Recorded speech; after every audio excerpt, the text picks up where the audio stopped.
Assalamualaikum. Okey, kali ini kita nak memborak tentang spoiler yang terbaru dari chapter One Piece, chapter 1062. Terima kasih saya ucapkan kepada Ethan Bobby dari What's Gun Forum yang telah memberikan spoiler chapter terbaru ni.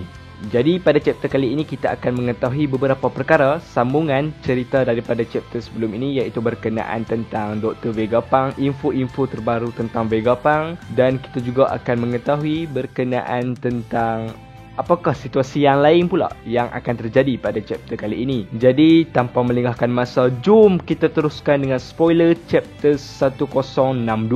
Judul untuk chapter kali ini telah diberi judul Adventure in the Realm of Science, yang bermaksud perjalanan ataupun perteluangan ataupun adventure yang akan dihadapi di sebuah pulau, iaitu di pulau The Realm of Science itulah. Cover page untuk chapter kali ini pula akan menunjukkan Coklat Town yang tertutup dengan ais. Spoiler yang pertama, kita akan mengetahui yang Bonnie telah mengungkapkan bahawa ayahnya adalah Kuma, dan ternyata Kuma juga telah diubah menjadi senjata oleh Vegapunk. Jadi dekat sini kita dah tahulah dengan lebih detail yang Kuma adalah ayah kepada Bonnie. Dan menurut korang bagaimana? Adakah Bonnie yang sekarang ni sedang berada dengan Mugiwara Pirates, dan adakah dia akan menjadi ally untuk Mugiwara Pirates selepas ni? Seterusnya kita juga telah mengetahui terdapat 6 Vegapunk yang berbeza, dan dikatakan ini telah membuktikan yang betapa sibuknya Dr. Vegapunk dengan penelitian dia, dengan kajiannya. Jadi dekat sini telah mengungkapkanlah kepada kita yang ada 6 Vegapunk. 6 Vegapunk dekat sini mungkin bermaksud daripada cyborgs yang kita dapat lihat pada chapter sebelum ni lah, iaitu cyborgs yang perempuan tu.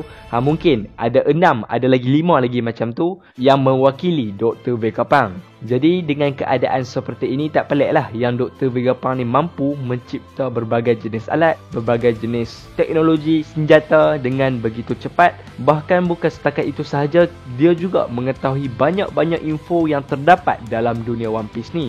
Dan menurut saya mungkin dari setiap Vegapunk ni dia ada kelebihan dia yang tersendiri. Macam Vegapunk yang pertama, dia boleh buat teknologi macam ni. Macam yang kedua boleh buat senjata pula. Macam yang ketiga lebih kepada sains. Macam yang keempat lebih kepada sejarah-sejarah. Tetapi itu hanyalah pendapat dari saya lah. Sebab bagi saya, dengan adanya konsep sebegitu, ia akan lebih tersusun dan tidak serabut lah. Tapi itu hanya pendapat kosong dari diri saya lah. Kalau korang ada pendapat yang lain tentang fungsi-fungsi Vegapunk ni, korang boleh drop komen korang semua dekat bawah. Dan untuk spoiler yang terakhir, kita juga telah mengetahui yang Agent CP0 telah pun datang untuk membunuh Vegapunk, dan mereka juga telah menggunakan Seraphim Kuma bersama mereka untuk membunuh Vegapunk.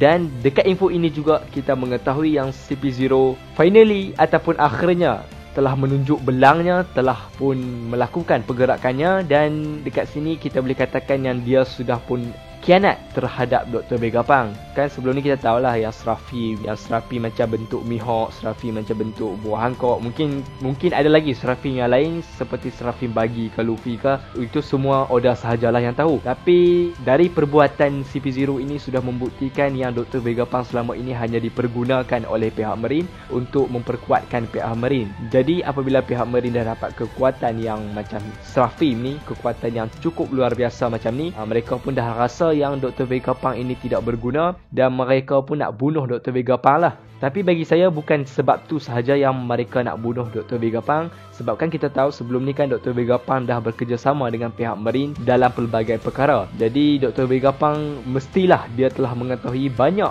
rahsia, banyak info-info penting yang ada dalam pihak Marine. Bahkan bukan pihak Marine sahaja, world government.